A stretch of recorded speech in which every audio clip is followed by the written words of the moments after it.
And just like a soldier, I keep on moving forward, always getting closer, I'm marching till it's over.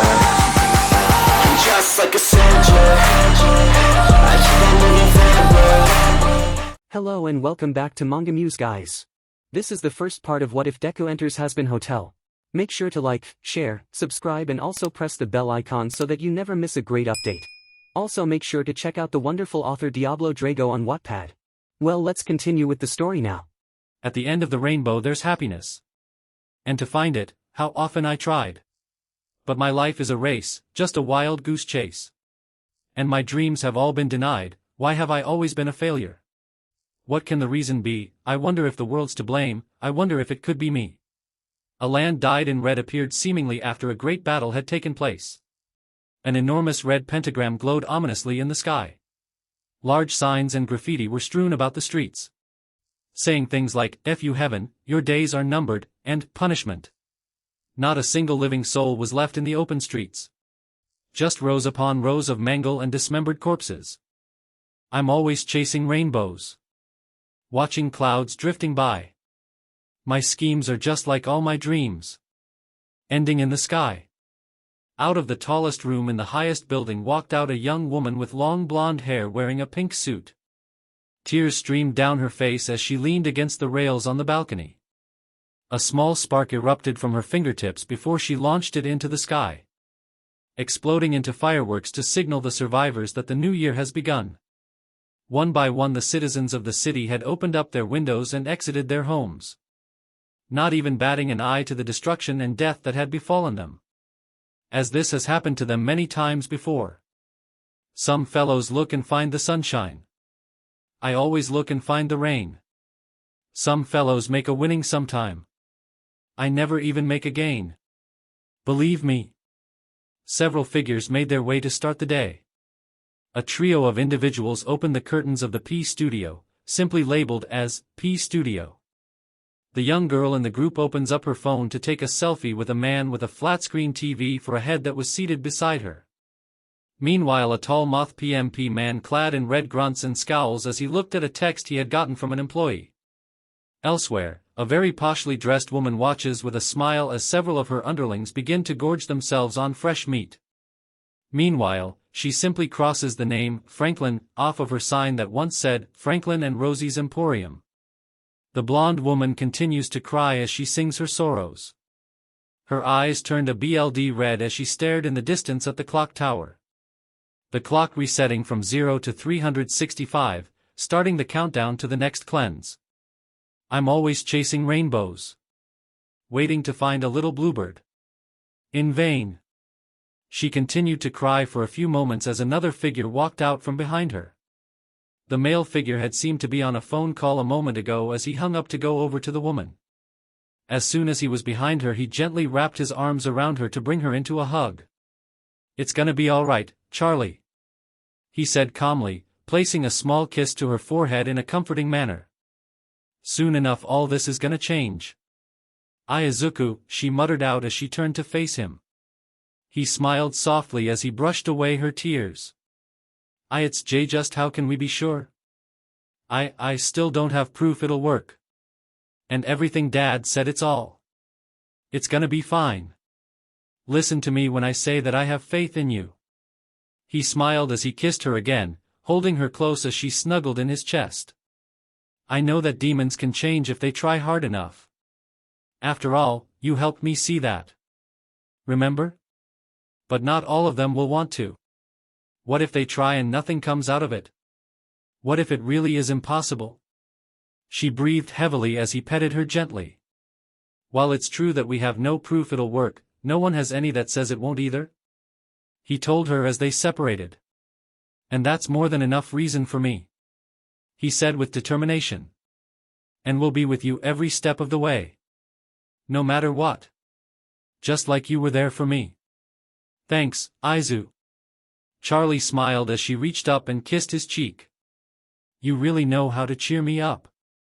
"Of course, apple pie," he said smugly, getting a giggle from her. "Now let's go get you some fritters and your favorite frappuccino. I got everything made ready to go." we have a really big day ahead of us. You know, we could have just gotten some on the way, you didn't need to trouble yourself making them. Nonsense. Nothing but the very best in all of hell for any of my sweethearts, he proclaimed as he took her hand in his. Besides, it's calming and makes it all worth it to see you smile. She let out a giggle as he nuzzled against her cheek. Okay, okay. I get it. She laughed as she hugged his arm. I guess we better get going before Vaggie starts getting worried. They walked for a few minutes before meeting up with their shared partner Vagatha, more commonly known as Vaggie. A slim demon with muted gray lavender-colored skin. Her hair is white and has a jagged, moth-like shape to the cut, with gray lavender stripes at the ends. Her left eye is replaced by a dark reddish-pink X on a slate-gray eye patch. Hey there, hun, she said as she approached the two carrying a couple coffees in her hands. Are you ready for this? She asked as she handed her girlfriend her frappuccino. Yeah. Let's just hope it all goes well. You'll do fine. She smiled as she placed a kiss on her cheek. Hey. What about me? Izuku asked in fake sadness, making the moth-themed girl roll her eyes before giving him one as well. Now all's right with the world. The two girls chuckled at his actions. Okay, but we should really get going before the mayhem starts. Vaggie said seriously. Right on cue an explosion could be heard off in the distance. Never mind. She groaned in annoyance. No need to fret, sweetie. I have us covered, Izuku said as he took her hand in a comforting manner, placing a quick kiss to it before they began leaving. Razzle. Dazzle. We're heading out, come on you little tykes. Charlie called out as two goat-like creatures flew into view and took some of the belongings out to the awaiting limo. Some time later, static ensued as the screen to a television set was turned on. The logo for Hell's very own 666 News appeared before dissolving to show off two reporters. One a very tall pale woman with a large head wearing a red dress. The other a slightly shorter male wearing a suit whose face seemed to be that of a gas mask. Or maybe that was just a mask to hide his face. I don't know. I don't care either. Where was I? Good afternoon all you wretched lucky survivors, I'm you host Katie Killjoy. The woman introduced herself with a wide smile. And I'm Tom Trench, the male said as a small video began playing beside him. Chaos ensues as a turf war has broken out on the west side of Pentagram City.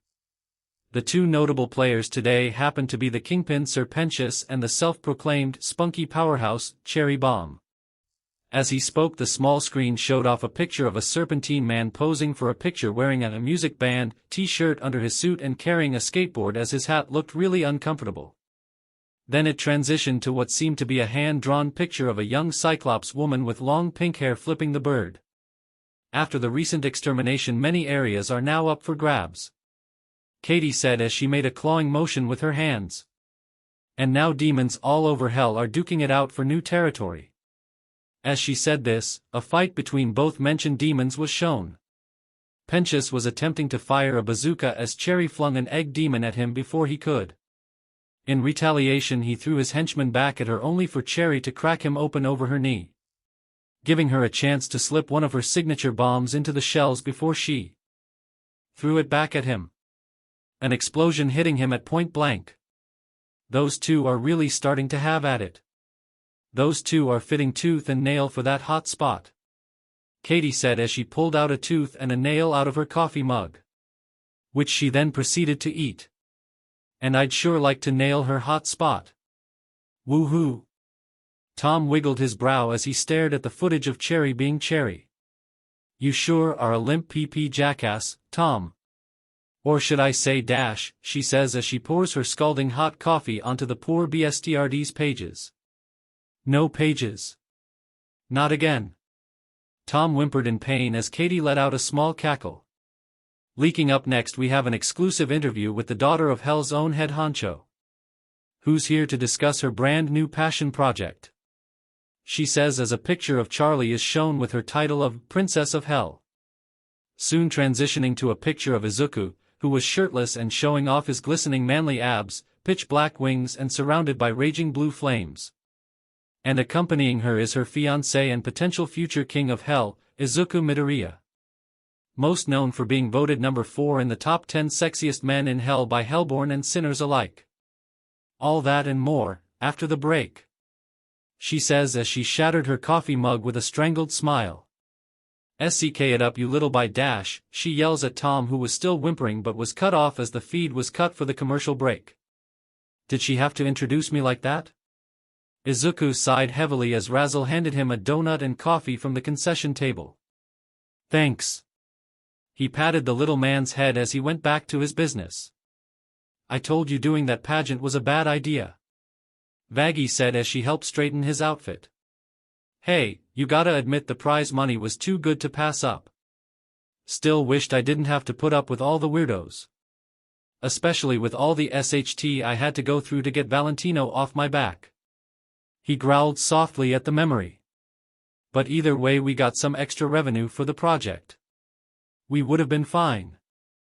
I told you I had saved enough over the years to get everything up and running," Charlie said with a small pout, complaining about how they couldn't go out for a date without disguises anymore. "Charlie, I love you more than literally anything in heaven, earth and hell, but that building is quite literally falling apart." Izuku deadpanned slightly while she turned away awkwardly. "And I am willing to do almost anything to make sure your dream happens. It just sucks is all," she muttered with a pout. "And the fact that DMN Shiroi Hain no Menu got a hold you just grinds my gears. DMN, you're getting really good with Japanese." He chuckled as he grabbed hold of her hand. "Don't worry, she's chilled out quite a bit. It's her brother that I really have a problem with, but that's besides the point. Not to mention she helps pay for stuff around the hotel." I know. "Come here," he said as he dragged her over and planted a kiss on her lips. Surprising her at first, but she eventually melted into it. After a few seconds they separated, smirking happily as Charlie's face flushed red, but she smiled all the same. "You JRK." She giggled as she wrapped her arms around him for another peck. "I know, but I'm your JRK." He smiled before quickly bringing Vaggie into the hug. "And yours too."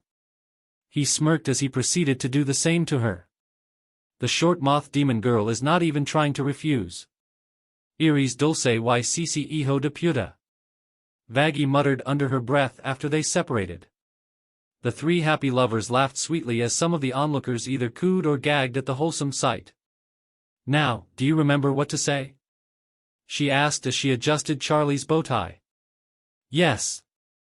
Let's do this," she says, now filled with determination. "Just look at me and I'll mouth it to you. Or just follow Izuku's lead." "Solid advice, Vags. Solid advice," he said sarcastically with a chuckle. "Come on. I know what to say." She whines slightly as she walks over to the snack. "I just feel like we should do something to make it all sound more exciting." She tossed a donut aside before stars appeared in her eyes. "Ooh, how about I dash? Sing a song about?" Vaggie and Izuku said simultaneously with an amused smile on their faces. "Ah, you knew I was gonna say that," she cooed as she booped their snoots playfully. "Because we know you, apple pie. And please don't sing, hun. This is serious." "I know, but I'm better at expressing myself and my goals through song," she said in excitement as she got onto the snack table. Razzle and Dazzle simply munching on some food as she did so. "I'm pretty sure you just stepped in someone's potato salad," Izuku commented, making Charlie grimace as she kicked it away. "Life isn't a musical, sweetheart. Tell that to Vivian Medrano, aka Vivzipop, who writes a musical number for pretty much every character in her shows." "Okay, fine. But I got a lot of other ideas. The highlighted bits are the best parts," she says, handing Vaggie a list as she bounces excitedly. "Just gonna ignore me breaking the fourth wall?" "Okay." Izuku shrugs as he eats another Boston cream donut. "It's all highlighted. And is that a drawing?" she asked as she looked over the list. Yes. That's the happy ending. See? She points at the very childlike drawing of a rainbow and stick figures with horns and halos. Everyone is smiling and happy in heaven. And the one on the back? Vaggie asked, gesturing to the picture on the other side. Which seemed to be of a multitude of lookalikes, 3 resembling Charlie, Vaggie, and Izuku respectively. Along with a miscellaneous mishmash of other things such as dogs, dolphins, and more rainbows. Along with a cartoonishly large-looking cake. Our wedding! She declared with a wide toothy smile, making their face flush a shade of pink for a few moments. Okay, we'll just file that away for a later discussion. Izuku coughed awkwardly as Charlie took the list back and quickly began looking it over. Hun, it isn't gonna be that simple. Just be cool and remember the talking points we went over. Vaggie sighed as she took Charlie by her shoulder and looked her dead in the eyes. And do not sing, she said seriously. Okay, fine. She groaned as she began walking away. I'll just have to rely on my impeccable improv skills, she said in a mock accent as she made her way over to Killjoy. What are the chances that she actually doesn't sing? Vaggie asked nervously. Slim to none on the best of days. Izuku sighed as he gave Vaggie one more reassuring kiss before following after her. Don't worry. Worst case scenario, I'll burn this place to the ground. Best case? We'll roast marshmallows over the flames. He laughed lightly, smiling as he saw her let out a small giggle. Wish us luck. Good luck, Ms. Amores. Izuku quickly caught up with Charlie and made their way over to the reporter's desk, where Katie was finishing off the last dregs of a cig with Tom off in the corner, probably wondering about how long he has left before retirement. Izuku takes Charlie's hand in his in a comforting manner. Hey there.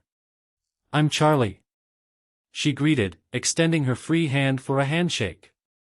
Katie Killjoy, she says disinterested as she crushed her cig in her hand.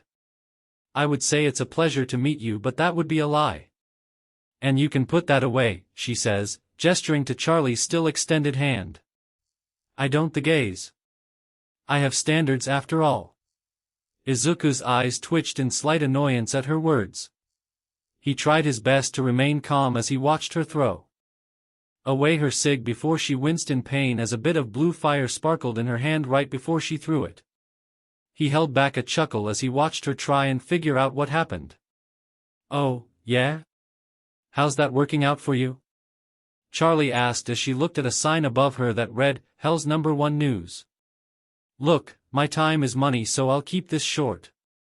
You're not here because we wanted you. You're here because Jeffrey couldn't make it for his cannibal cooking segment. She spoke with animosity as she gestured to a sign for said show, with a statement that read, It's damn good. Nor ever again. Izuku mentally said before sighing to himself.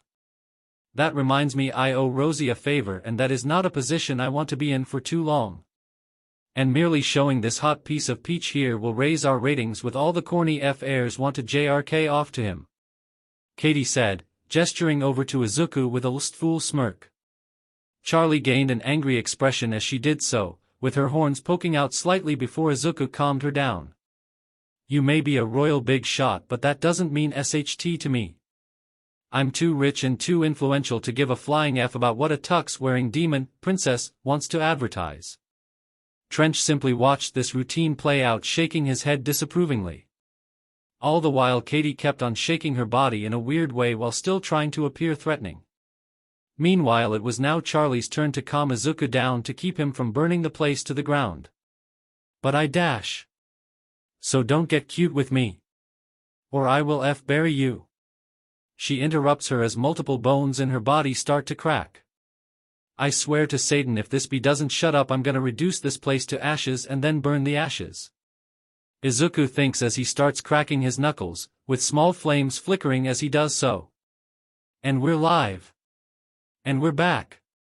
Katie rushes to her seat, causing her to snap her own neck. So Charlotte, she begins as she fixes her neck. It's Charlie. Whatever. Tell us about this new passion project you've been pestering our news station about. She says menacing as she fiddles with her pen, making her feel very uncomfortable as Izuku places a reassuring hand on her shoulder. Well, as most of you all know, I was born here in hell. She begins nervously. Vaggie is giving her 2 thumbs up from the audience and Izuku smiling from beside.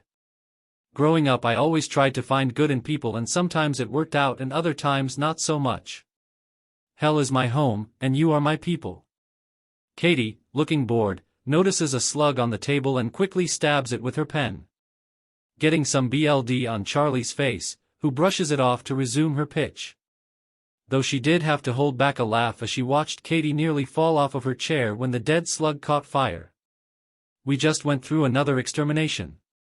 We lost so many souls, and it breaks my heart to watch my people get slaughtered like this. No one is even given a chance. She slams her fist on the table, waking up a certain killjoy who was falling asleep. And I cannot sit idling by as the place I call home is subjected to such violence and cruelty. So, we've been thinking, isn't there a more humane way to handle overpopulation here in hell? Perhaps an alternative way to change souls through redemption? Well, I think yes. Ladies and gentlemen and all those in between, we're opening up the very first of its kind. A hotel that rehabilitates sinners. She yells out happily, getting a round of applause from her boyfriend. Everyone else simply sat in silence and stared at her, expecting more from her. The stares make her shrink in her seat as Izuku looks over to her with concern. Her mood slowly shifted in the opposite direction it was in a few moments ago. 'Cause you know, hotels are places for people who are passing through. Temporarily. She speaks softly with a bit of nervous laughter. I figured it would serve a purpose. Someplace to work towards redemption. Yay. Stupid bee. A cameraman said off-screen, which caused Izuku to quickly glare in the direction with his fist ignited, only for Vaggie to punch the little SHT clear across the room as Charlie quickly swatted the flames out in a panic. Look. Every one of you has something good deep down inside you. I just know you do. She sighed before gaining a small smirk. Maybe I'm just not getting through to you, she says, getting her bodyguard's attention. Oh, no. Vaggie facepalmed, seeing where this was going. Let's be honest, we all knew where this was going. Izuku let out a small bit of laughter as Charlie snapped her fingers. The lights shut off for a moment and a spotlight shined on her as Razzle and Dazzle had brought out a piano. Charlie had finished her impromptu song and dance number with a confident smile on her face. Izuku stood not far behind her with a pleased smile on his face as he clapped for her performance, eagerly awaiting for the responses of her people in the crowd, who simply stood there in stunned silence. Many of them with looks of disbelief at the sheer display of the girl who was supposed to be next in line for the throne ruling over this cesspool they call home. Wow! One demon, looking something akin to old-style cartoon characters, finally spoke up from the audience. That was SHT. He finished with a wicked grin. On cue, each and every demon began busting their guts with laughter. What in the 9 circles makes you think a single denizen of hell would give 2 shits about being a better person? You have no proof that your little experiment even works. Katie yelled out between her fits of laughter. You want people to be good just because? We already have a patron. He believes in our cause and has shown incredible progress, Charlie declared, grabbing their attention for a moment. Oh, really? And who might that be? Katie asked, not really caring as she looked over her nails. Just someone by the name of Angel Dust. The P-Star? Tom asked with some amount of interest, which was quickly shattered when a grinning Katie turned her attention to him. You F would Tom. She sneered before looking back at the couple. That is not something worth bragging about. I bet that HKR would do anything for some booger sugar and lube, she said as she made a jerking motion with her hand. Well, he's certainly braver than the lot of you MNS. Izuku chimed in, a stone-cold glare glued to his brow. I mean, what can I expect from a bunch of washed-up has-beens anyway? Excuse me? Katie's grin widened sinisterly as she cracked the desk. Forgive me, but I think I may have misheard you. Would you mind repeating that? She said, getting dangerously close to the green-haired male. Okay then, B. He said, clearly not giving any FS as he shoved the women away from him. And don't stand that close to me, I can smell your Mota peach from here. What? Oh, was I wrong? Was it your father's as that you were kissing before you wound up down here? Shut up. You have a lot of balls saying SHT to me? I guess you have quite a bit of experience with them, don't you? Izuku commented, getting a few chuckles from onlookers, which were silenced by Katie's glare. It's all pretty obvious, constantly abusing your coworkers and staff. Lording your status over everyone's heads like you truly earned any of it. You BSTRD son of a dash. And not to mention incredibly quick to temper. Face it, I can read you like a magazine.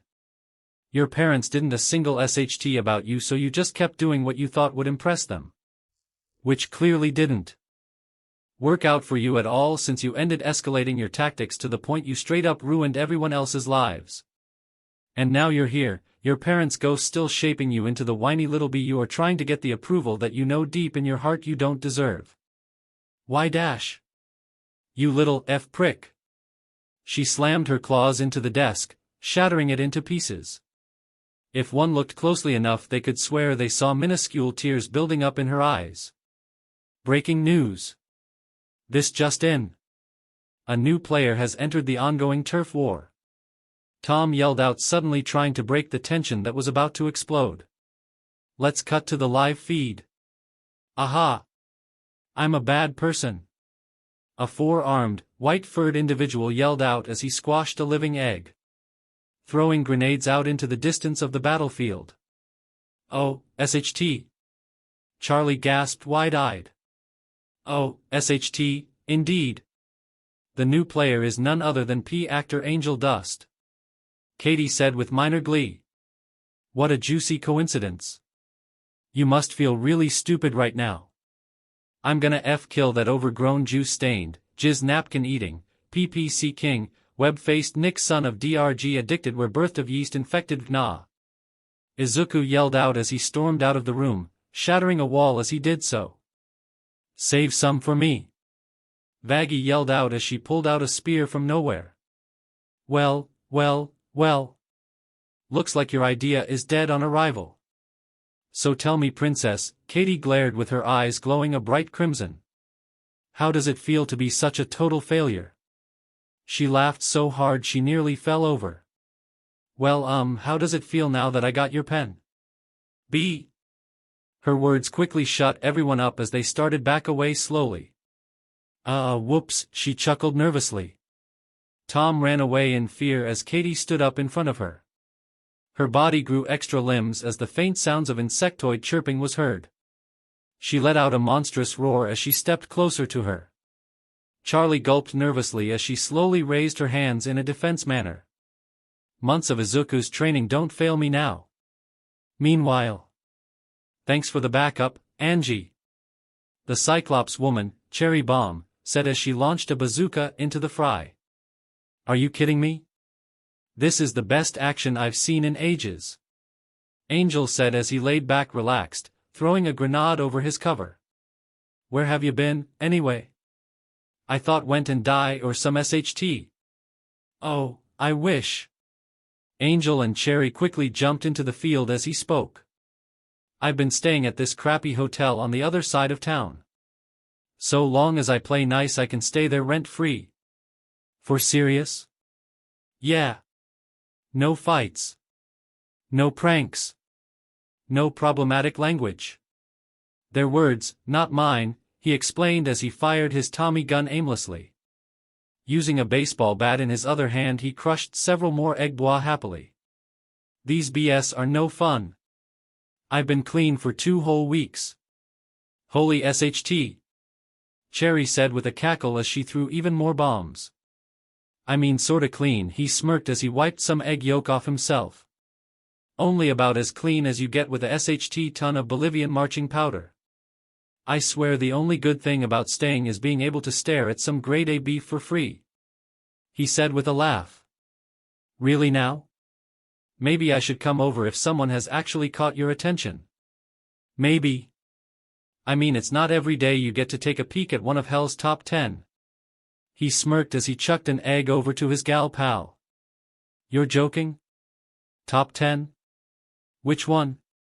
Cherry asked as she swung a pipe into the egg boy, sending him flying into another group of eggs bowling style. Number 4. The guy who beat Val. Angel answered with a guttural laugh, getting a wild applause from her in response.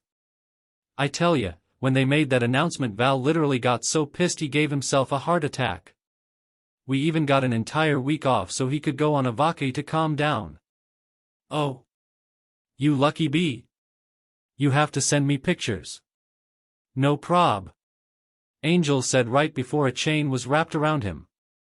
He was slung into some rubble courtesy of the serpentine Serpentius. Though all he could do was smirk as this happened. Oh, harder daddy. Son? Is that you? The snake demon said with a strange sparkle in his eyes. While he was distracted, Cherry swooped in sounding like a train and kicked him away. You hories have no class. In war the side remembered is the side with the most style. He finished with a hiss as he adjusted his tie. Or the side that ain't dead.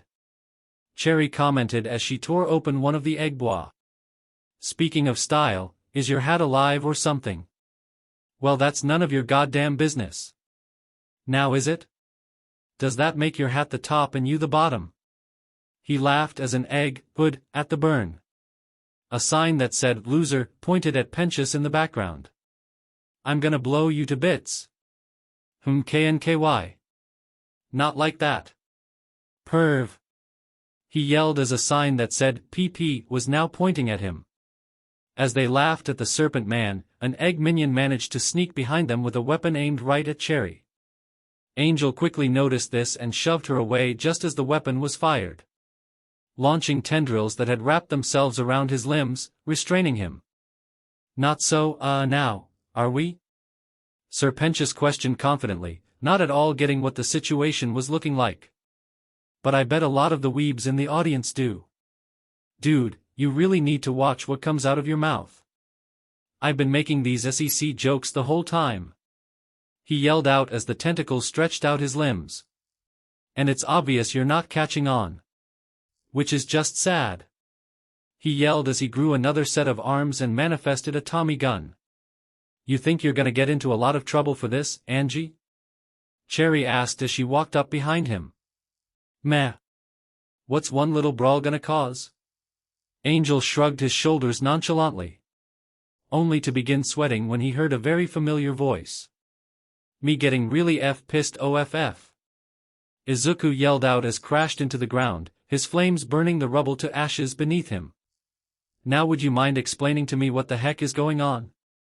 Hey there. Guy, Angel began as he slowly started backing away slowly. UCOW. He started only for Izuku to smack on the head Gibbs style. That was rhetorical. He growled angrily as the Spider-Man rubbed his hand. You miserable son of a dash, Penchus growled as he stood up only to see the new arrival on the field. Hey, Penchus. Oh, greetings Midoriya. How've you been? Had worse days but certainly have had better ones too. Izuku shrugged as the other two simply stared at the exchange. So does the striped one work for you or what? Not really, he just broke the one condition we had for him to stay at our hotel. Izu leveled a glare at the porn star who tried Sue best not to meet his gaze. Speaking of, is that boiler room still giving you issues? Oh, no. It's working pretty great. Thanks for the parts by the way. It was no issue. I had the extras just lying around so it's good they got put into use. Hello. Cherry yelled out, cutting their conversation short. We were kind of in the middle of something here, he said as she lit a fuse on one of her bombs. And I'm just here to collect the MN. Hey. It's the truth, Angel, and you know it. I'd actually like to finish what I started, Midoriya. If that isn't an issue. Penchus stated as some of his egg bois had managed to regroup. Fine, But don't think that this is the end, Angel. Izuku said as he walked off away from the battle. We're still friends after this, right? Yes.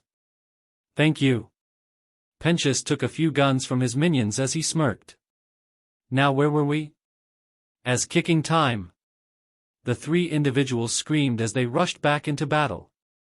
Izuku simply sat off to the side on some rubble watching the carnage while snacking on some chips he stole on his way out of the studio. Knowing full well that he was likely gonna need to calm a very pissed-off Vaggie later. Or worse, a pissed-off Charlie. Later. The battle was over and everyone involved was either recovering or on their way home. The royal limo drove through the relatively unscathed streets with ease as on the inside Angel could be seen entertaining himself by messing with the window. All the while Vaggie was glaring at him angrily, her eye twitching as she was barely able to keep herself from attacking. Sat beside her was a very upset Charlie who hugged her knees to her melons as she hid behind some of her hair. She was sitting on Izuku's lap as said male hugged her warmly, gently caressing her in a comforting manner as he placed several small kisses to her head to ease her strife. What? Asked Angel as he finally noticed the glares he was receiving.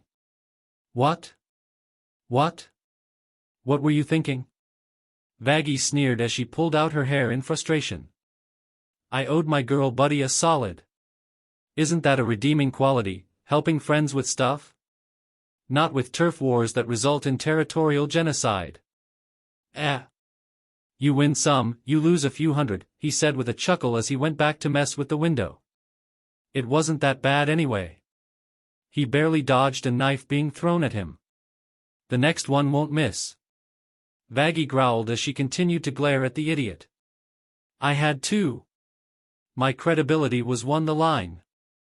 What would have happened to my reputation if people found out I was trying to go clean? It throws out my entire persona. He punctuated his sentence by emphasizing his chest fluff. Your reputation. What about the hotels? Izuku yelled out with small bits of fire sparking from his hair. That little stunt you pulled made us look like a freaking joke. Nah, babe. Jokes are funny. I made you look more sad. And pathetic. He stated, causing Charlie's mood to sour even more. Like an orphan with no arms or legs, oh. With progeria. He paused for a moment before he let out an exasperated sigh. Great. Now I'm down in the dumps. This thing have any liquor? Angel, shut up before I light you on fire. Can you at least try and take this seriously? Fine, I'll try, just don't get your taco in a twist, baby. Was that you trying to be sexist or racist? Whichever pisses you off more. He grumbled as he continued to roll around the limo floor. Is there seriously no liquor in here? I'm gonna kill him. Get in line, Vaggie. Dibs on his lungs. Dibs on his legs. Already dead. Wait, would that make me double dead? Where would I go? Double hell? Con una mierda, malparido hijo de dash. Come on. Who cares if some JRK offs got hurt? Most of them are a bunch ugly freaks anyway. Just look around, you got a bunch of harlequin-looking F-airs down here. Like you're one to talk. Vaggie smirks as Izuku lets out a small chuckle.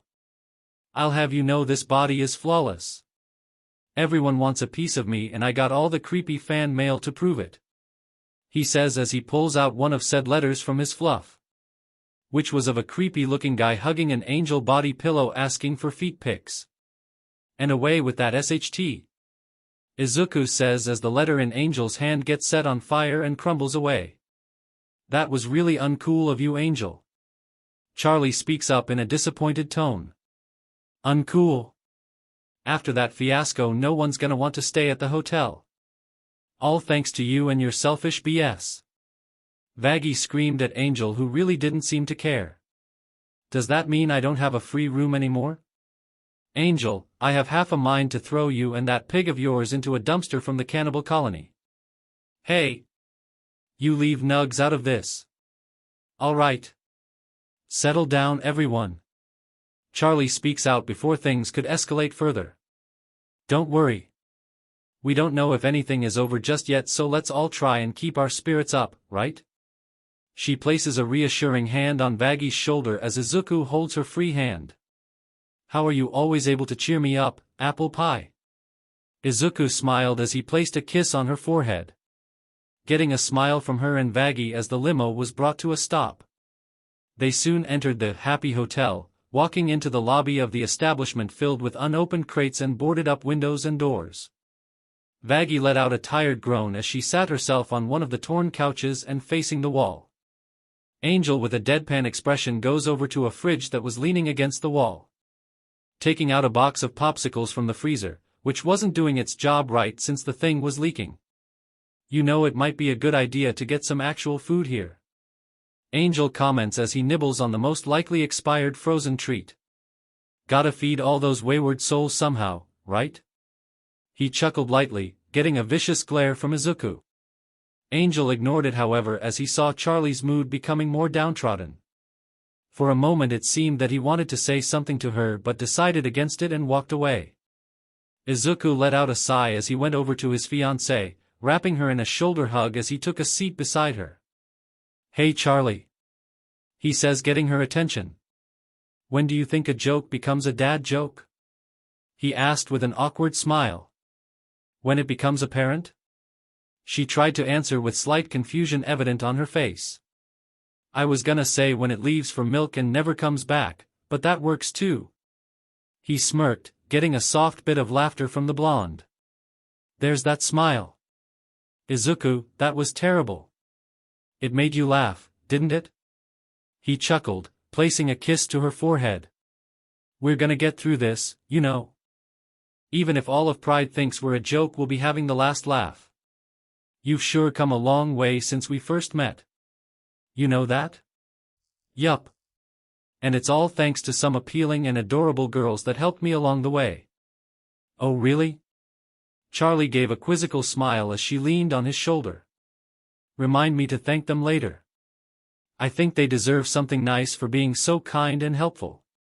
Oh, I think I've given them some pretty good rewards, but a few more gifts would certainly be appropriate. I think that'd be a great idea. She gave him a kiss to the lips that lasted a few seconds before they separated. I gotta make a call really quick. You should probably check on Vagi too, she said as she stood up and made her way out of the door. A forlorn expression as she did so. Izuku knew right away just who she was gonna call, quite possibly the one family tie she connects to the most. Hermoda, a woman that no one has seen or heard from in over 7 years. He understood though why she felt the need to do so, as she's done before on many occasions. He didn't dwell on it for too long, though. Focusing his attention to his other lover who was still staring blankly at a wall. Are you doing okay, Vags? Izuku queried as he sat beside, quickly lifting her and placing her on his lap. Not really, she answered, as she instinctively sunk into him, laying her head on his chest. Just pissed off about everything today. I know what you mean, but we expected to be met with some ridicule? Disdain? Scorn? Yeah, pretty much. He sighed as he began gently petting and, much like a cat, she leaned into the act of affection. Let's be honest, this whole idea seems rather ludicrous at first, but I think we really did get through to some people. At this point, I don't think we did. Vagi, not everyone is gonna be on board with this, but that doesn't mean there aren't people who would be willing to give it a shot. He gave a small sigh as he looked her in the eye. All that means is that we just gotta keep on moving forward. We can't let the voices of those who have given up sway us from helping those that still have some shred of hope. How can you say things like that so easily? Especially after everything, not just from today, but everything. She looks down as she starts to shrink in his grasp. Vagi, we've all been through some SHT. And maybe that SHT led us here in the first place. He held her tightly as he kissed her forehead softly. But in the end we're still stronger than most could ever be. Trying to make a difference and help as many as we can. Because in the end all of us are only human. She stared up at him for a few seconds before a smile reached her lips. Moving up and wrapping her arms around his neck as she kissed him deeply. This lasted for a few moments before they separated, leaving them staring lovingly in one another's eyes. What have I done to deserve you? Mi heroico amante de los demonios. I don't know, but from what I remember from the day we first met it had something to do with almost stabbing me with a spear. He smirked as her face flushed with embarrassment. UJRK. She hit him in a playful manner, smiling as she did so before resting her head to his chest again. I love you. I love you too. Mi chica gótica picante. Do you guys think you can be any sweeter? Angel asked, alerting them of his presence. I think I still have some teeth left. Might make my job easier if I lost them. He joked, making Vaggie growl with vicious animosity. Eres una miserable puta de mierda. Can't understand a word you said, but I'm pretty sure that was an insult. Angel said as he quickly flipped her the bird. So F you too. Meanwhile, as this conversation was happening, Charlie had made her way out onto the porch. Taking out her phone and scrolling through her contacts, she selected the number for her Moda. The phone grunting as she pressed call and awaited for her cue to speak. Hey, Mom, she said in a disappointed tone as she was yet again sent to voicemail. I know I keep calling, and well, I guess you must be busy. Really busy. She spoke in a low tone as she leaned on the wall. The interview didn't go well, and well, I could really use some advice right now. I don't know what I'm doing and I feel like I'm dragging everyone down. I'm not even sure if I'm actually helping anyone. I think Dad was right about me. At this point she was starting to cry as she fell to the ground. Anyway. She wiped away her tears as she stood back up. I'll stop before this gets too long. I love you. Bye. She hung up the call as went back inside. Slumping against the door, she closed her eyes, just wanting this day to be over with. She was just about to leave before she heard someone knocking on the door. An ominous aura about it as she slowly opened, revealing a tall menacing figure clad in red with his eyes staring right into her being. Hell dash. The man began before she quickly slammed the door on him. Not wanting to believe she saw who she thought she did, she opened it again. Lo! He finished just as she slammed the door again. Vaggie. Izuku. Yes? Izuku said from his seat with Vaggie slightly groaning in response. The radio demon is at the door. What? Vaggie, now with her full attention, yelled out in a panic. Who? Angel asked, completely oblivious from his seat on the couch. What should I do? Charlie gasped as she held her face in worry. Don't let him in. Ignoring her warning, Charlie went back to the door where said radio demon was still waiting. A bored expression on his face as he looked down on the princess, somewhat awaiting another response like before. May I speak now? You may. Alastair. Pleasure to meet you, sweetheart. Quite the pleasure, he said excitedly as he quickly took her hand for a rough handshake. Excuse my sudden visit, but I saw your little fiasco on a picture show. And I just could resist. What a performance. I haven't been that entertained since the stock market crash of 1929. He laughed loudly as he walked into the lobby. So many orphans. Before he could walk any further he was stopped by a sudden spear being aimed for his face courtesy of Vaggie. And Izuku, who glared at the demon with much malice as he aimed a rod burning flames at him as well. Hold it right there. Cabron hijo de perra. I know your game, and I'm not gonna let you hurt anyone here. You pompous, cheesy, talk show shitlord. She yelled as she put the blade close to his smiling face. My dear, if I wanted to hurt anyone here. His face shifted into looking like an actual radio from his time. I would have done so already. His face glitched as symbols started floating around him. Just tell us what you want before I turn you into a pile of ashes. Izuku yelled as his flames became more enraged with his fury. Simply put, I'm here to help. Say what now? Charlie raised a brow in confusion. Help. He laughed at their confusion as he tapped at his staff. Hello? Is this on? Testing. Testing. Well, I heard you loud and clear. The staff called out. You want to help? With this ridiculous thing you're trying to do. This hotel. Alastor chimes as he quickly teleports behind the three.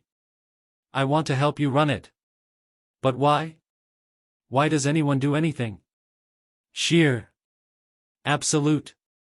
Boredom. I've lacked inspiration for decades. My work became mundane, lacking focus. Aimless. He yelled as he shoved Vaggie away, who was quickly caught by Izuku. I've come to crave a new kind of entertainment.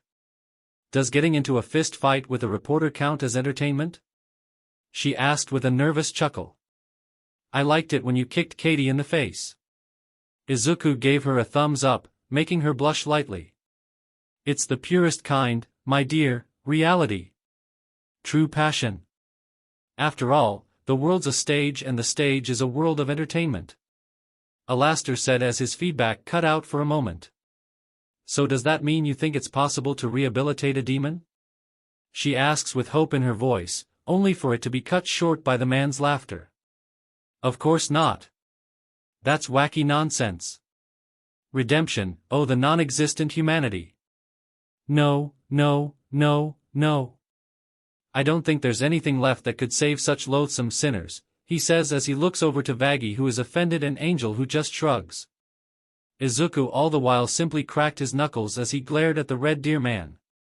The chance given was the life they lived before, the punishment is this. He said as he gestured to all of hell itself. There is no undoing what is done. So then why do you want to help me if you don't believe in my cause? Consider it an investment in ongoing entertainment for myself. He pulls Charlie close to him and twirls her. I want to watch the sum of the world struggle to climb up the hill of betterment only to repeatedly trip and tumble down to the fiery pit of failure. Right. She says as she removes his hand. Yes indeedy. I see great things coming your way and who better to help you than I? He said as he attempted to grab her waist, only for his arm to be grabbed by Izuku. I suggest you keep your hands to yourself before learning how a rotisserie chicken over an open fire feels. He growled with bits of smoke coming from his hand, burning Alastor's skin slightly. You've made your point, my friend. He laughed, not batting an eye to the threat on the surface. No one the wiser to the small bead of sweat that fell down his face. Now how about a short tour of the place? I am just loving this vintage design. It reminds me of home. He quickly changed the subject as he walked away with the two in tow. So what's the deal with Smiles over there? Angel asked in confusion, much to Vaggie's chagrin. Wyatt? You've been here longer than me. Longer than Izuku. How have you not heard of him? She questioned the adult film actor, shrugging clueless. The radio demon? One of the most powerful beings hell has ever seen? Not too big on politics. Decades ago, Alastor manifested in hell, seemingly overnight. He began to topple overlords who have been DMNT for centuries. That kind of raw power had never been harnessed by a mortal soul before. Then, he broadcast his carnage all throughout hell just so everyone could witness his ability. Sinners started calling him the radio demon, as lazy as that is. Many have speculated what unimaginable force enabled him to rival our world's most ancient and destructive evils. But one thing's for sure, he's an unpredictable source of danger, a wicked spirit of mystery, and a violent monster of chaos, the likes of which we can't risk getting involved with unless we want to end up erased. Ya done? Angel asked before letting out a dry laugh. The guy looks like a strawberry PMP. Well, I don't trust him. To be fair, do you trust any man? Any men? Men? He asked, getting a deadpan expression from the girl before she gestured to the green-haired male who glared at him as he seemed to have heard his comment. Charlie, listen to me.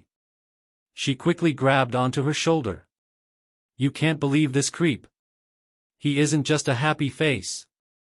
He's a deal-maker. Pure evil. He can't be redeemed. And is most likely looking for a way to destroy everything we're trying to do. Charlie sighed as she held her girlfriend's hands. We don't know that. Look, no, he's bad, and I know he probably doesn't want to change, but the whole point of this is to give people a chance. She watches as the man inspects a portrait of the royal family. To have faith things will be better. How can I turn someone away? I can't. It goes against everything I'm trying to do. Everything I believe in. Just trust me. I can take care of myself. Charlie, I would normally agree with you, but some people just don't deserve a second chance. Izuku said as he stared at the overlord. Just please tread carefully. And whatever you do, don't make a deal with him. She warned as she watched the demon make a small hand gesture. Seemingly hearing her warning. Don't worry, I picked up one thing from my dad. She smiled as she imitated her dad's voice. You don't take SHT from other demons. He walks off over to Alastor as Izuku simply holds Vaggie in a side hug. Okay, so, Al. You're sketchy as F and you clearly see what I'm trying to do here as a joke. As Charlie turns away, glowing red symbols start to appear beside Alastor which quickly disappear after Charlie turns back to Alastor. But, I don't. I think everyone deserves a chance to prove they can be better. So, I'm taking your offer to help. On the condition that there be no tricks or voodoo strings attached. So it's a deal then? As Alastor rolls his eyes at that last statement, he twirls his mic staff and presents his hand for a handshake as green energy bursts throughout the hotel. Nope. No shaking. No deals. She coughed lightly as she refocused herself. As Princess of Hell and heir to the throne, I hereby order you to help with this hotel. For as long as you longing. She smiles nervously as she looks over to Vaggie and Izuku for approval. Sound fair? Fair enough.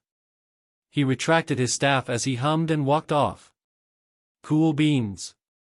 She sighed in relief as she gave 2 thumbs up. Alastor continues to hum while looking around as he stops in front of Vaggie. Smile, my dear. He tickles the underside of her chin before Izuku swats him away. You know you're never fully dressed without one. So where is your hotel staff? Well, Charlie pans over to Izuku and Vaggie who were still glaring at Alastor. Oh ho ho, you're going to need more than that. He walks towards Angel Dust with a small smile. And what can you do, my effeminate fellow? I can SCKUPP? Angel proclaimed, resulting in mic feedback that can be heard in the background as Alastor tries to process what he was just offered. Ha! No! Your loss. Well, this just won't do. He takes out his mic staff. I suppose I can cash in a few favors to liven things up. At the snap of his finger, a new fireplace has replaced the hotel's worn-down one as he approaches it and picks up the mysterious figure covered in soot, which then opens its eye and stares at the trio behind him. Soon enough the soot poofed away, showing a small cyclopes-like demon with pointed limbs, white skin and one large eye. Her eye sports a light yellow iris, thick eyelashes, and a hot pink scara with a yellow gradient. Her red-pink hair is kept into a slightly messy bob cut with swirls on each side, and a single light yellow streak located at the top. Her mouth has sharp light yellow teeth inside and black lips, and small hot pink dots on each of the corners. This little darling is nifty. Alastor introduced as he dropped her to the floor. Hi, I'm Nifty. It's nice to meet you. It's been a while since I've made new friends. Why were you all women? Are there any men here? She yelled as she lifted Charlie with zero effort, soon putting her down. I'm sorry, that's rude. Oh, man. This place is filthy. It really needs a lady's touch. Which is weird because you're all ladies, no offense. She stares off as she begins cleaning and killing bugs. Oh, my gosh. This is awful. Nope. Nope. Nope. Nope. Nope. As she began her cleaning and slaughtering of bugs that were minding their own business. The others in the room simply stared at her, slightly nerved by the small one's quirkiness. Her eye widened as she finally laid eyes on Izuku, who looked away awkwardly. A man. She rushed over to him quickly in a flash, holding onto his shirt tightly as she stared deep into his eyes. A handsome sexy manly man is here. You will be mine, she said menacingly, making everyone except Alastair stare with discomfort. I have girlfriends, and a fiancé. So you best look elsewhere, he said blankly, getting a gasp from the small woman. This is just like my comics. She let out a happy laugh as she frantically danced around him. Oh, I'm gonna be another one of you mistresses. Or maybe a SLV. Please order me. Help. Izuku cried out as he tried to get away from the clearly crazy woman who began to chase after him. Can't he just blast her away or something? Angel asked, slightly disturbed by the scene. He's too nice to do that. At least to someone who isn't a threat. Vaggie sighed as she rubbed her temple. Ha! A new voice came. Off to the side appeared a cat-like demon with red wings. His look is evocative of a magician, paired with a casino referencing playing card theme. The sclera of his eyes are black, with yellow irises and slitted pupils. He has long, red eyebrows with black vertical stripes near the tips, and a small black heart above each eyebrow. Read M and weep, boys. Full ho dash, he says as demonic illusions and voices distort the surroundings temporarily. Tell? What the F is this? He looks around for a moment before his eyes find sight of Alastair. You! Husker, my good friend. Glad you could make it. Don't you Husker me, you son of a bee. I was about to win the whole DMN pot, he said, gesturing to a stack of money and chips that soon disappeared from sight. Good to see you too, Alastair said, completely disregarding his statement. What do you want from me this time? My friend, I am doing some charity work, so I took it upon myself to volunteer your services. I hope that's okay. Are you shitting at me? No, I don't think so. You thought it'd be some kind of big F riot just to pull me out of nowhere? He shoves Alastair away as he dusts himself off. You think I'm some kind of F clown? Maybe. He grins like he's trying to hold back his laughter. I ain't doing no F charity job. Well, I figured you would be the perfect face to man the front desk of this fine establishment. He gestures towards the bar he made out of his magic. With your charming smile and welcoming energy, this job was made for you. Don't worry, my friend, I can make this more welcoming. If you wish, he says as he makes a bottle of cheap booze appear on the counter. What? You think you can buy me with a wink and some cheap booze? He said as he walked over, giving a sarcastic wink and taking the bottle off the counter. Well, you can. He starts downing the booze before his eyes land on a certain someone who had quit trying to run away from a frantic woman, who was currently on his shoulder and nuzzled into his hair. So I gave up running, so this is gonna be a regular thing now. He gestured to the maid who was still clinging to him. His eyes widened as soon as they drifted off to the new bar. Did Al put a bar in the lobby with someone I coincidentally know behind the counter? Mito? Husk raised a confused eyebrow. So this is where you ended up. I see you got your life back together. Well, when your favorite bartender calls you an alcoholic that needs help while being a complete hypocrite, you tend to get clean. Izuku chuckles as some of the others look at him confused. Gotta say though, you seem to be doing pretty well. Despite your bar getting demolished and us losing contact. If you call being a drunk has-been and a compulsive gambler that can't get over an ex doing well, then I'd hate to see how you describe doing shitty. An ex? Wait, are you talking about me? I didn't even know we dated. Anyone got an explanation for any of this? Angel asked in a very confused tone. Well, let's just say I was a complete train wreck in a flaming airport when I first got here, and Husk ran my favorite bar. We got to talking, went out a few times and went at it even more. Then my place got trashed during an extermination that destroyed everything I had, and the insurance company effed me over. We lost contact and now we're here. Seriously? You were an alcoholic? Angel started cracking up in laughter. I can't picture that at all. He was occasionally funny though. Kinda like the night we met. Charlie mused as the memory. All the more reason for us not to have a bar. Vaggie yelled out in exasperation. No bar, no alcohol. This is supposed to be a place that discourages sin. Not some kind of mouth BRTHL man cave. Shut up. Shut up. We are keeping this. Angel yelled before he quickly went over to the bar. Hey, he attempted to flirt. Go F yourself. Husk said as he went back to drinking. Only if you watch me. Oh, my gosh. Welcome to the Happy Hotel. You are going to love it here. Charlie yelled excitedly as she tried to go in for a handshake. I lost the ability to love years ago. Could have fooled me. Izuku giggled slightly as he stared at the fuzzy cat man. Especially with all those passionate nights we spent together. I remember many of them quite fondly. Husk continued to drink as he flipped him off. So? What do you think? Alastair asked with a wide smile. This is amazing. Charlie yelled out excitedly as she rubbed her cheeks happily. It's okay. Vaggie said blankly with her arms crossed. It's progress at the very least. Izuku sighed with a slight shrug. This is going to be very entertaining. Alastair laughs heartily as he reels the three towards him. He then lets go of Izuku and Vaggie and summons a fireball, launching it to the hotel ceiling just so he could distract Charlie fast enough for him to shove Vaggie and Izuku off screen. He dresses himself in a tux and matching top hat.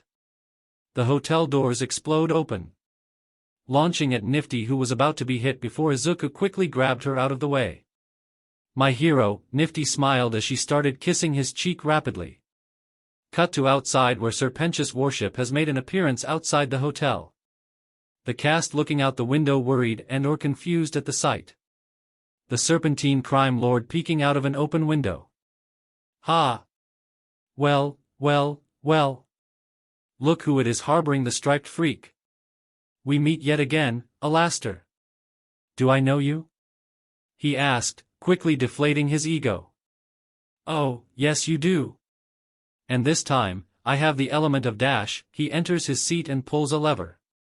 Surprise! Ahaha! I'm so evil!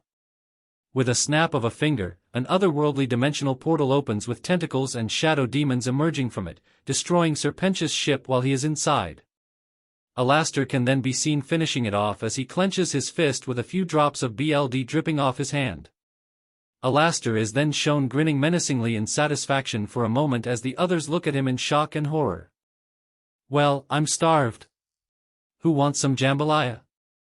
My Moto once showed me a wonderful recipe for jambalaya. In fact, it nearly killed her. Ha ha ha. You could say the kick was right out of hell.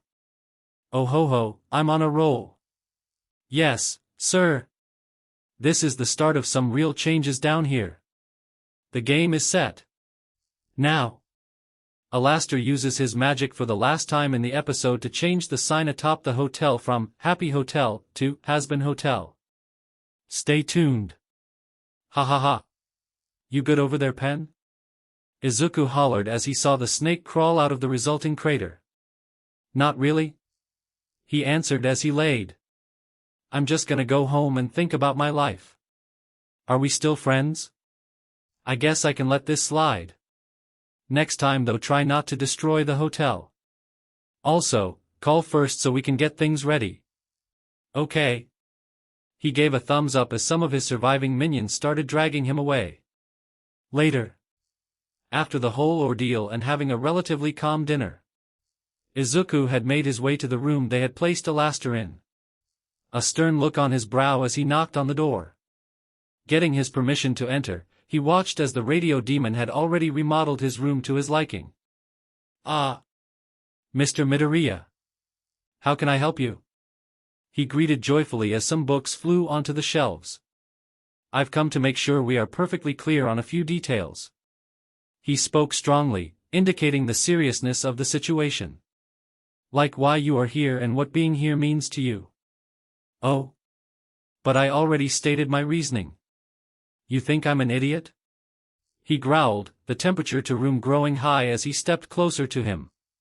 Wherever you go, chaos and destruction will follow.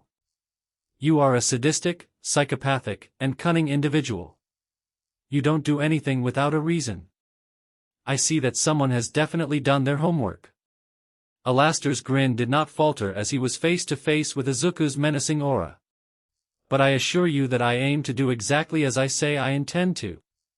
Help around here and there so I can continue to entertain myself.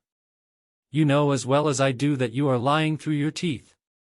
Izuku grew a smirk as he stared down the wannabe Wendigo. The one thing that I do know about you, however, is that you honor a deal no matter what. Oh? Are you saying you wish to make a deal with me? Intrigued, Alastor simply stared at his hand as he clenched his fist. I must say that's quite a surprise. After all, Deku the Azure Flame isn't known for making deals. And for good reason. After all, you're mostly known for making deals with powerful demons. True, true.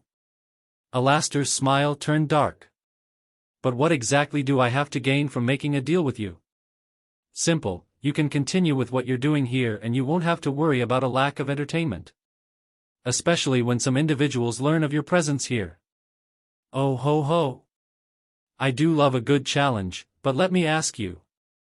What do you have to gain? Simple. I get peace of mind knowing that this place and the people I love have added protection. He states simply, a faint blue glow coming from his hand. So, do we have a deal? Alastor's hand glows green as his smile grows large. No other details? I wish to know the fine print before signing away. You think I'd tell you everything at the start? I know DMN well that you wouldn't agree to a deal you know everything about. Where's the fun in having all the answers given to you? Izuku chuckled under his breath as small flames burned around his palm. So I ask again, do we have a deal? The light of day and the ring of pride seeped through the curtains of the bedroom window. The room that belonged to the three lovers, Izuku, Charlie, and Vaggie. It was fairly early in the morning as Izuku began to stir awake, blinking a few times as his vision cleared up. A smile on his face as he looked down at the peaceful expressions on the two girls' faces as they slept. Latched onto him tightly as if he was gonna float away. Which he was seeing as he had a routine to keep up with. So he did his best to carefully unfurl himself out of their arms and out of the bed.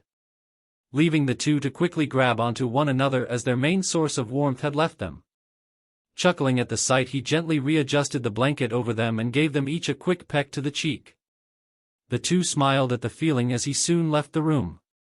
He typically preferred to start his days early, mainly to give himself enough time to properly prep himself for whatever the day brought. That, and considering it's about 6 am, no one else would be awake to bother him. Mainly Angel. Right now, however, he was heading to the kitchen to make food for himself and the girls since they should be awake within the next hour. Why, good morning, my good sir. A familiar radio voice filled his ears, much to his slight annoyance.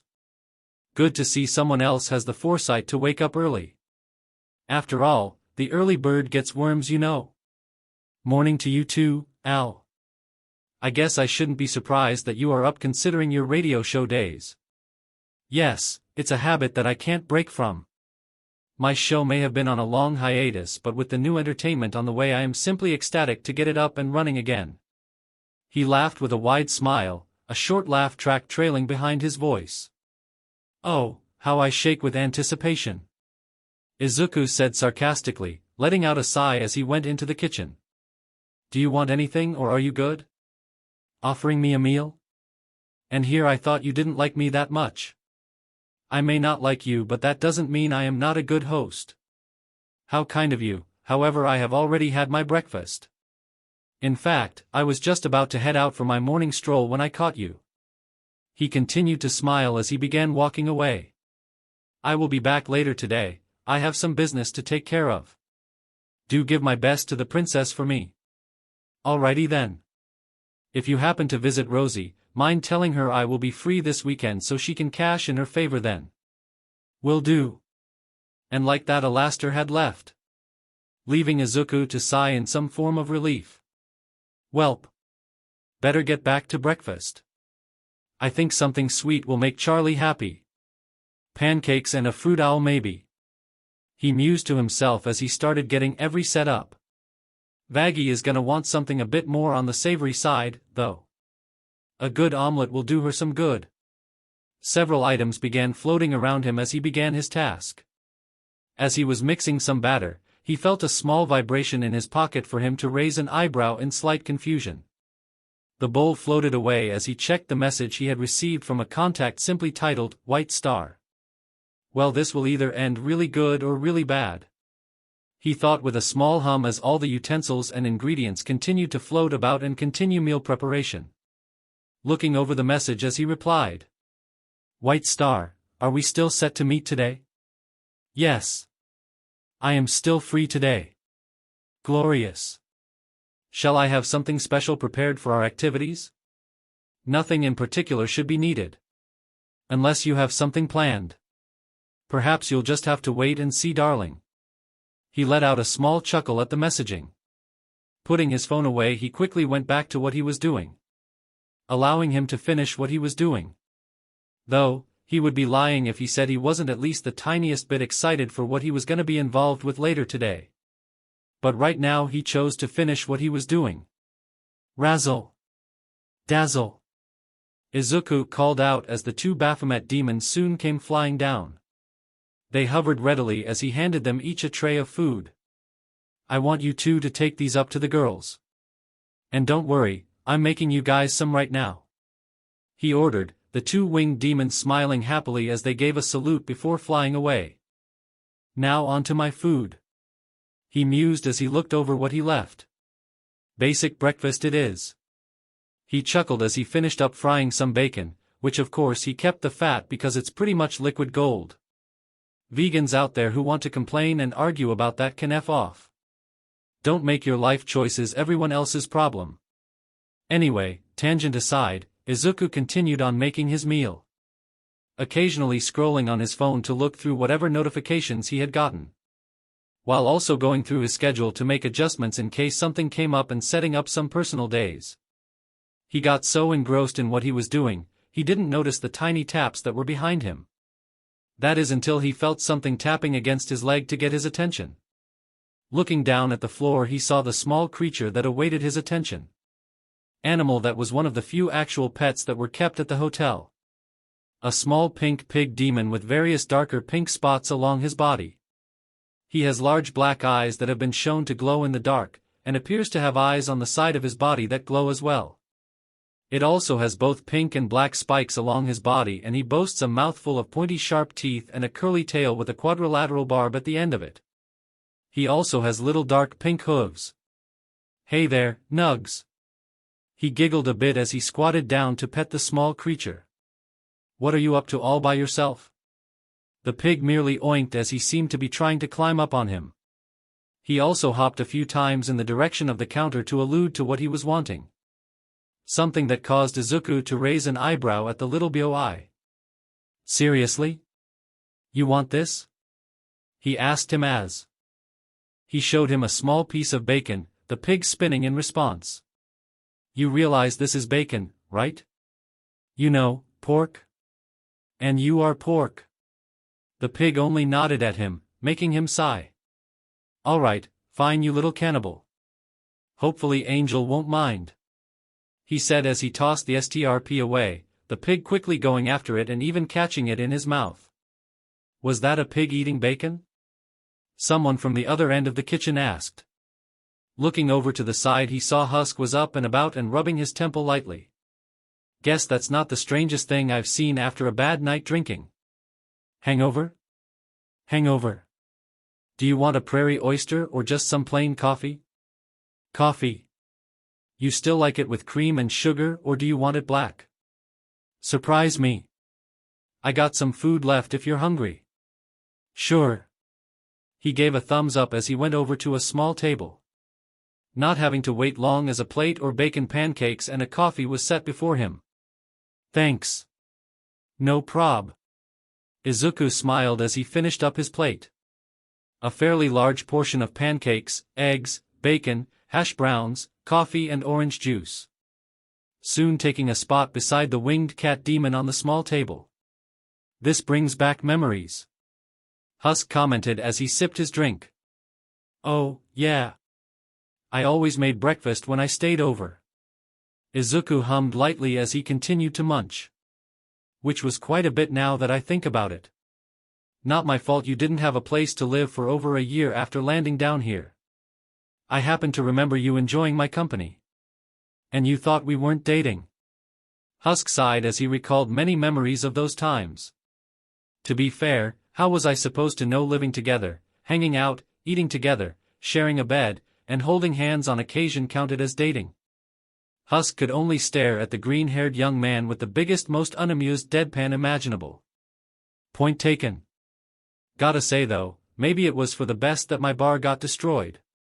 Husk gave a dry chuckle as he finished his meal. With my bar in pieces and my apartment with it, you had to find somewhere else to go, and by the looks of things it landed you in a pretty nice spot. Still hurt though, not being able to talk to one of the only people down here I actually knew. Pretty much had to start off from scratch. Izuku thought back to it all. I even had to use the gambling tricks you taught me. Got plenty of money from it, even scored myself some deals and souls from a bunch of idiots. Funny how that was all in my first 2 years down here. I know what that's like. Husk looked down at his half-empty cup somberly. Having that sort of power in your hands. Getting even more through whatever means you can. It's all intoxicating when you're a gambler. Well, at the very least it didn't go south for me. Constantly throwing myself into bets and booze and whatever else I could find. Izuku closed his eyes for a moment, letting out a deep shaky breath. Though it did lead me to finding out I can travel between rings. How did that happen? Got drunk, blacked out and woke up in a lust ring motel with about 5 succubi. He let a small chuckle at that memory, and what it eventually led to. Though the staff weren't too happy about what we left behind. Knowing you, that makes a lot of sense. What's that supposed to mean? Come on. You know why. Husk smirked with a cackle that made him roll his eyes. Laugh it up, Husky. Just remember who was on top during our many sleepless nights together. Izuku smiled as he watched the gambler freeze with a faint shade of red on his face. What's the matter? Remembering all the things we did together? Gambit. You really shouldn't be flirting with someone other than your girls, you know that. He coughed into his hand before finishing his coffee. I don't think they'd mind. Izuku smiled constantly as he stared at him up and down. After all, I do so much more than flirt with all our other partners. What? Husk went still as shock became evident on his face. Oh, yeah. Should probably explain that a bit more. Izuku finished his coffee as he gathered his dishes and brought them to the sink. You see, we have a bit more of a polyamorous relationship. We all are aware of one another and consent to each other's involvement and whoever else may potentially join our polycule. Like one big happy family. What? A new voice entered the room as Angel, clad in only a robe with nuggets in his arms, stared at the two with shock. How long have you been standing there? Husk questioned with a raised eyebrow. About halfway through the conversation. We are definitely talking about those CC times later. But that's beside the point. Angel dashes over to Izuku and holds him tight by the shoulders, shocking the slightly shorter male. So you're saying I have shot? I mean, maybe? Izuku let out a nervous little laugh. It kinda depends on everyone else involved. If you can get their approval, then yeah, you have a chance. Dmit, and that means toots too. Angel grumbled in disappointment as he snuggled his pig. And that broad ain't ever gonna approve of another man joining in. Actually, there is another man in our group. Oh, come on. Will you quit belly aching? Husk yelled in annoyance, leaving his dishes in the sink before exiting the room. Nice talking to you, Husk. Should catch up some more later. Said man simply gave him a small wave as he left the room, leaving the two other males alone together. So, Angel turned on his well-trained porn star flirtatious charm as he sauntered close to him. Got any plans today, handsome? He traced his finger playfully along abdomen, going lower with each passing second. Not with you, pendejo. Vaggie materialized out of nowhere, grabbing the furry man by his collar and shoving him away. A little harsh, Vaggie, but it's true. Charlie piped up as she entered the room, letting out an awkward laugh as she tried to calm down her spicy girlfriend. Since everything should be calm enough now, we're gonna be picking up our kids today. Good thing too, I miss my little princesses. Izuku pouted slightly before letting out a sigh. And you are just gonna spoil them non-stop for at least a month when they get back. Vaggie spoke with a small knowing smirk at her lover. Which means everyone is gonna need to be careful with how they act around here, she said, leveling a glare at Angel. Hey! I may be a coked-up, pee-pee-sucking hoe, but I can watch my mouth when there are kids around. I'm not that big of an idiot. Evidence would say otherwise. Vaggie deadpanned, getting a snarl from furry individual. Charlie chuckled as she and Izuku watched their girlfriend bicker with the Spider-Man. And later today I'm gonna need to head out for a business meeting with an associate, Izuku said, causing Charlie to let out a small sigh. Come on, apple pie, she isn't that bad. She's gotten a lot better since this arrangement was made. I know. She continued to pout. I just don't like how she just pays you for your time and doesn't even bother coming over to actually talk with any of us. Would it make you feel better if I promised to do something special for you? Yes. All right then. He chuckled as he started heading over to the sink. Now you all go on about your morning while I clean this all up. I'll do it. Nifty yelled as she jetted across the room. Let this good girl clean this mess up. And give the good girl a kiss for a reward. She squeaked as she latched herself on Izuku, snuggling up close to him. Please. I can handle this, besides I made the mess anyway. But I really want to do it. Good girls get rewards and this good girl wants a kiss from the CC man. Girls help, he said, only to see his girlfriend slowly backing away from the crazy girl. You traitors. I'll have your ass for this. You can have my peach anytime you wish, Daddy, Nifty drooled as she began rubbing herself on him. Seriously. Please help. Just give her what she wants. Angel spoke up now with a coffee he just poured himself. I don't see the big deal. Just give her a kiss and she does her job. Easy for you to say, Angel. He yelled in exasperation, the adult film actor laughing at his dismay as he and his pet left the room, leaving him all alone with the small psychopathic boy-crazy woman, who was still rubbing herself all over him and sniffing him very deeply. You smell wonderful, she said in a dreamy tone that made him fairly uncomfortable. I haven't even showered yet. I know, she inhaled once more. I can wash you so good I can be very thorough. He could have sworn her pupil had changed into a heart as she spoke. Yeah, no, I can handle that myself. Thank you, he said as he gently pried her off of him, which was no easy feat, but as for the mess, well, if you really want to clean it I won't stop you. Really? She cried out excitedly. Does that mean I'm gonna get a kiss? Please give me a good girl kiss. All right then. I guess a small kiss won't hurt. He sighed, not realizing what he had just agreed to.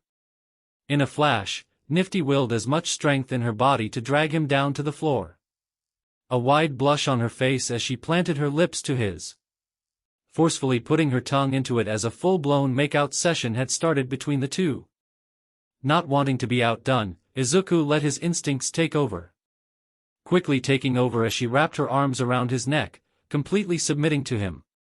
It took them a few minutes to stop and even then she resisted, a massive blush on her face as she panted heavily, almost dancing in glee as he tried to get back up, letting out a nervous chuckle as he did so while she continued to bounce around happily. Okay, we're even now. I gotta go shower, he said as he began to leave the room. I'm gonna SCK you off while you sleep, she whispered to herself as she went off to clean the mess in the kitchen. What was that? he asked with a nervous sweat dripping down his face.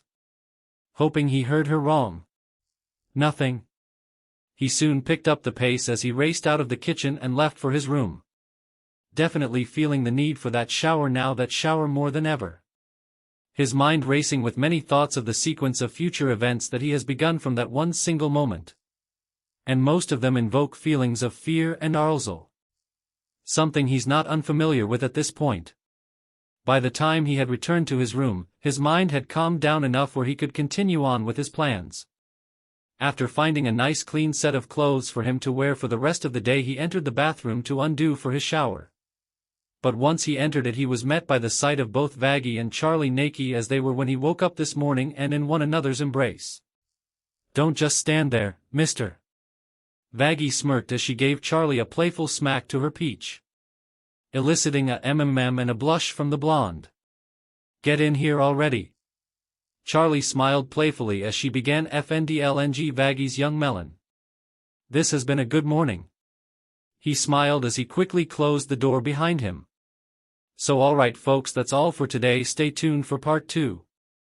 Do subscribe, like and share for more such videos. Also check out the story and author DiabloDrago on Wattpad. Press the bell icon to be notified first on release.